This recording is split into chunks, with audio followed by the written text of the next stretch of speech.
Maka Syekh Shalih Fauzan ketika ditanya kepada beliau, ya Syekh, mana lebih baik saya sholat di masjid yang dekat rumah saya atau sholat di masjid yang jauh dari rumah saya?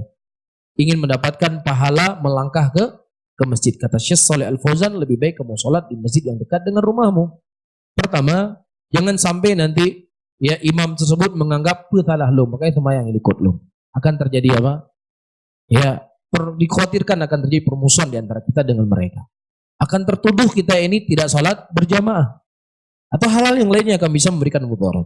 Kita hadir di masjid muslimin yang dekat dengan rumah kita bergaul dengan mereka, kita tutur sapa dengan mereka, ya kita ngobrol dengan mereka dengan baik. Sekali-sekali kita punya hadiah, kasih hadiah.